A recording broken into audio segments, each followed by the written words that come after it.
Hola, hola, bienvenue sur ma chaîne Madrid Galaxy. Aujourd'hui, on parle du match, la 29e journée de Liga, Osasuna-Real Madrid. Résultat, Osasuna 2, Real Madrid 4. Match fantastique de la part du Real Madrid, de nos joueurs aujourd'hui, du spectacle, des buts. Et franchement, on voit qu'on a un collectif, un effectif surnaturel. Vraiment, un truc de fou.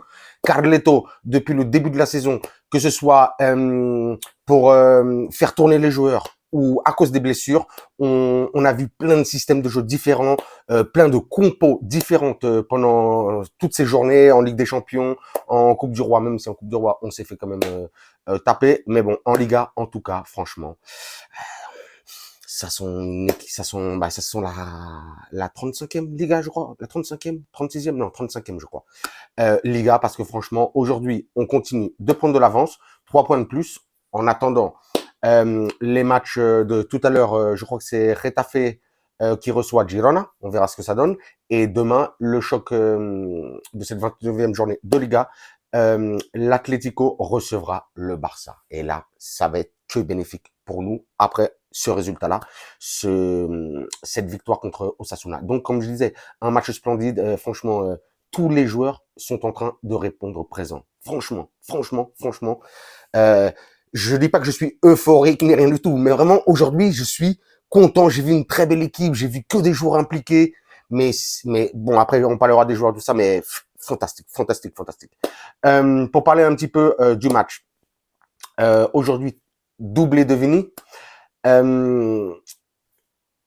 3 passes D de Valverde, parce que ça peut-être on se rend pas compte, mais aujourd'hui 3 passes D de Del Pajarito, donc aussi franchement félicitations, et un but de Brahim aujourd'hui aussi qu'il le méritait. Donc on a très bien commencé le match hein, au bout de 3 minutes. Grosse erreur du central de Osasuna, Catena. J'avais l'impression qu'il pensait encore qu'il était à l'échauffement, qu'il se fait piquer la balle par Vini, et Vini qui claque un but au bout de 3 minutes. On a eu vraiment aussi une réponse assez rapide de la part de Osasuna qui a claqué un but grâce à Bodimir. Il n'y avait pas grand-chose à faire pour le Lunin, ça a été dommage, c'était sur un corner. Carvajal qui la prolonge, un joueur de Osasuna qui la remet vraiment dans la surface, et Boudimir qui vient claquer le but. C'était l'égalisation au bout de 7 minutes seulement de jeu. Franchement, j'étais pas vraiment inquiet parce qu'on avait quand même bien commencé le match, et puis après aussi, juste 2 minutes après, il y avait eu, je crois que c'était à la 9e ou la 10e minute, un contre un face à face de Vini avec le gardien, et Herrera, le gardien de Osasuna, qui l'arrête dans son 1 contre 1. Là, ça, on aurait pu vraiment encore mieux commencer le match, mais bon, dommage. On est parti 2-1 à la mi-temps, et en deuxième mi-temps, on a mis ces 2 autres buts avec un but de Brahim. Hein. Pareil, une prolongation. C'était Lunin qui dégage au milieu de terrain. Valverde qui la prolonge de la tête. Un contre un, pareil. Comme en première mi-temps, Vini. Sauf que là, c'était Brahim qui la met au fond. Et après, il y a eu, bien entendu, ce 4e but du Real Madrid de Vini, qui est lancé, je sais, qui est encore une fois de plus, est lancé par Valverde, et qui, avec un extérieur du pied, on va dire chirurgical, franchement très très très difficile à mettre le but, avec la pointe de l'extérieur du pied, qui claque le 4e but. Très beau but de Vini, ça fait plaisir. 2 buts, franchement il est on fire. Franchement il est en feu, en feu, en feu, notre Vini Junior. Et après il y a eu l'égalisation, la réduction du score à la 90e minute. Je crois que c'était Iker Munoz, donc a claqué un but, pareil, juste entre les jambes de Lunin, c'est dommage, mais bon, on aurait aimé cette Manita qui est pas arrivée, et pourtant aujourd'hui, j'ai pas vu les stats ni rien du tout, mais je sais qu'aujourd'hui, on a fait un max de tirs, un max. D'ailleurs, comme je disais, Sergio Herrera a été très bon, hein, le gardien de Osasuna. Aujourd'hui, ça aurait pu être une vraie correction.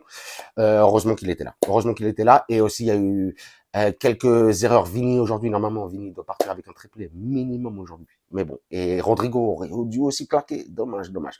Donc, vraiment, aujourd'hui, très, très, très belle victoire.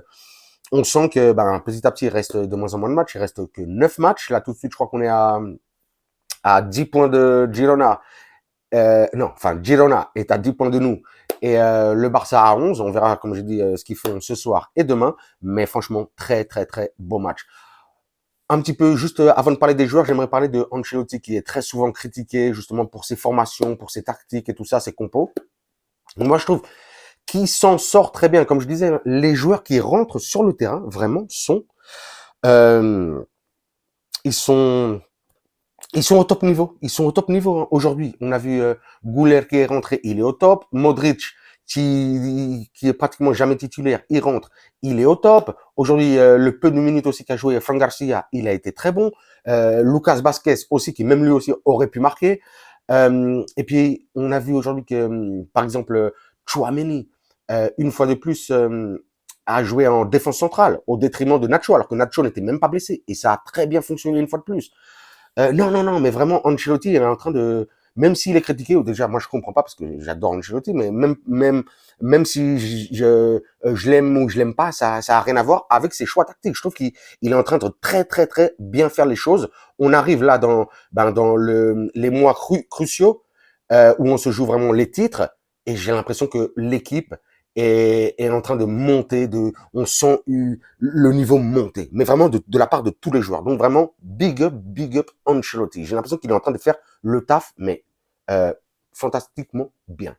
Vite fait, pour parler des joueurs, Lunin, très belle envolée hein, en première période. Je sais plus qui c'est qui tirait, mais un joueur de Osasuna et une très belle envolée. Il a pas eu beaucoup de choses de plus à faire. Hein, les 2 buts, c'était compliqué de pas les prendre, donc très bon Lunin.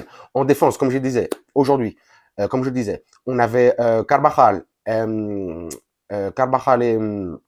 Mendy sur les latéraux qui ont été très très bons, très bons, très bons. Ils sont ils sont montés énormément aujourd'hui, hein, vraiment énormément, énormément. Donc très bon, très bon. Pas de chose de plus à dire. Défense centrale, comme j'ai dit, Tchouaméni avec Rudiger, fantastique Rudiger. Tchouaméni, franchement, même si comme un petit peu comme Kama, comme Eduardito, quand il va jouer sur ce latéral gauche, il est très performant. Ben c'est vrai que Tchouaméni était aussi très performant en tant que défenseur central. Rien à dire. Au milieu du terrain, aujourd'hui, c'était ouais, Bellingham, ça y est. Aujourd'hui, c'était son dernier match de suspension, donc on le retrouvera pour le prochain match. J'allais dire Brahim, non. Toni Kroos, Valverde, Camavinga. Toni Kroos, aujourd'hui, un petit peu plus discret, on va dire, mais très bon, discret, mais très bon, qui sait toujours bien se placer, qui sait à qui passer la boule, fantastique. Camavinga, pareil, lui, il est en train de s'imposer. On le sait, hein, il va plus bouger. Hein. Tchouaméni, ça va être compliqué. Hein. C'est peut-être pour ça que il devrait peut-être même se reconvertir en défenseur central. Je sais pas. Je sais pas. Camavinga, impeccable, rien à dire. Et Valverde, aujourd'hui, 3 passes D, mais à part les 3 passes D, mais aujourd'hui, mais il est increvable, hein, ce mec. Hein. Il est fantastique. C'est un truc qui me rend fou. Pour moi, vraiment, moralement, ça devrait peut-être même être lui le MVP, parce que juste avant d'arrêter le match là, j'ai vu que c'était Vini qui avait été MVP. Mais vraiment aujourd'hui, 3 passes des courses dans tous les sens, des récupérations, attaquant, défenseur, milieu de terrain, incroyable, Federico El Pajarito Valverde, big up. Et en attaque aujourd'hui, on avait Brahim, Vinicius, Rodrigo. Aujourd'hui, dommage, Rodrigo qui a cherché son but jusqu'à la fin, qu'il n'a pas obtenu. C'est vraiment dommage parce que aujourd'hui, il méritait notre Rodrigo. Il a été grave dans l'effort. Il a bien percé la défense beaucoup de fois. Il a eu 7 tirs, mais le gardien était là pour arrêter les tirs de Rodrigo. Donc dommage, mais allez, on l'attend au prochain match. On espère qu'il marque. Aujourd'hui, les 2-3 derniers matchs, il était un petit peu en dessous. Aujourd'hui, ça a été beaucoup mieux. Donc félicitations à Rodrigo. Aujourd'hui, que dire de Vini? Vini, une fois de plus, hein, fantastique. Ah ouais, il n'y a pas Bellingham, mais voilà quoi. Il est en train de claquer ses buts, il claque ses passes D, rien à dire. 2 buts de plus au compteur, sauf que, une fois de plus, un carton pour, euh, pour contester l'arbitrage, et il se prend un carton qui, une fois de plus, va nous pénaliser. Eh ouais, il est là le problème. Il jouera pas, il sera suspendu contre l'Athletic Bilbao. Pour la prochaine journée au Bernabeu, ça, franchement, c'est dommage, c'est dommage. Mais il a été très bon dans le dribbling, incroyable, incroyable, incroyable. Et aussi aujourd'hui, Brahim Diaz. Ça aussi, là qui vient de justement d'annoncer cette semaine qu'il ne jouerait pas pour l'Espagne, mais qu'il jouerait pour le Maroc. C'est son choix, il fait ce qu'il veut. Mais aujourd'hui, peut-être que c'est grâce à cette décision-là, je l'ai senti aujourd'hui libéré. Aujourd'hui, je crois que c'est d'ailleurs le meilleur match de Brahim depuis qu'il est au Real Madrid. Il a été fantastique. Franchement, il a été fantastique. Il a été bien sûr récompensé en plus par ce but en deuxième mi-temps. Il a su justement lâcher le ballon quand il fallait lâcher le ballon. Il a su faire les connexions quand il fallait les faire. Il a été pareil lui aussi dans l'effort, que ce soit offensivement, mais surtout défensivement. Il a été vraiment fantastique. Si Brahim continue de jouer à ce niveau-là, je pense qu'il va être titulaire au Real Madrid. Aujourd'hui, vraiment, il a été incroyable. Un petit peu comme Fede Valverde, aujourd'hui, ça aurait dû être lui aussi le MVP du match. Vraiment un match sensationnel de la part de Brahim. Félicitations. Ça me fait vraiment trop plaisir de voir un Brahim niveau Messi. Vraiment, Brahim niveau Messi. Incroyable, incroyable. Et donc voilà, donc belle victoire.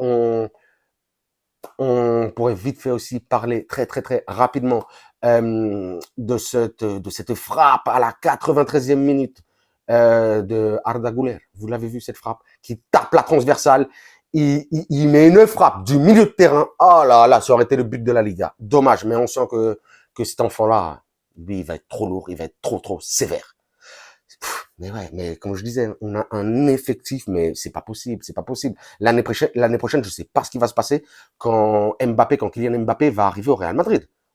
Mbappé, Güler, Rodrigo, Vinicius, Bellingham, qu'est-ce qui va se passer? Tchouaméni, Kamavinga au milieu de terrain. Incroyable, incroyable. On peut pas, en vrai, on peut pas se plaindre. On peut pas se plaindre. Franchement, le coach du Real Madrid, franchement, il peut seulement se plaindre de qui est-ce que je vais devoir mettre sur le banc. Parce que c'est que des cracks. C'est que des cracks. Ils sont terribles. Ça fait trop plaisir. D'ailleurs, justement, tout à l'heure, je vous parlais vite fait d'Ancelotti. Mais Ancelotti, vous avez vu aussi ces systèmes qu'il met en place pendant les matchs. Mais vous avez vu ces changements de position entre tous les joueurs. Quand les latéraux, quand Mendy et Carvajal montent, c'est Valverde et même Brahim qui viennent prendre leur place comme latéraux, des trucs comme ça. Aujourd'hui, on a vu Brahim, Vinicius, Rodrigo changer, mais pendant tout le match de position. Mais franchement, incroyable. Je sais pas comment il fait Ancelotti, je connais pas ces tactiques-là, mais waouh. J'étais vraiment surpris parce que on a vraiment l'impression que c'est quelque chose de très préparé. Donc vraiment incroyable. Je regarde une seconde. Si j'ai oublié quelque chose, non. Bon oui, on parlera cette semaine, je vous ferai vite fait une toute petite vidéo pour parler un petit peu justement des quarts de Ligue des Champions. Là, on tombe contre Manchester City. C'est difficile pour nous, mais ça va être aussi, je pense, difficile pour eux. On parlera aussi du Paris contre le Barça. Ça va être fou, ça va être fou. Non, franchement, des quarts de finale de Ligue des Champions qui vont être exceptionnels. Bon, ça, ce sera une vidéo pour la semaine prochaine. Donc, comme je disais, notre prochain match ce sera le dimanche 31 à 21h au Bernabeu contre l'Athletic Bilbao. Je pense que ça pourrait le faire. Hein. Dernièrement, ils sont pas ouf. Donc, normalement, ça devrait aller. Comme d'habitude, je vous dirais, abonne-toi, vous vous abonnez, un like, un commentaire, un pouce, c'est comme vous voulez, ou même des cœurs, je crois que vous pouvez me mettre des cœurs, ça me fait plaisir aussi. Et moi, comme d'habitude, je vous réponds avec un commentaire, des likes, des pouces, des cœurs, dans tous les sens, comme ça. Et sur ce, je vous dirai, comme d'habitude, hasta la próxima et à la Madrid.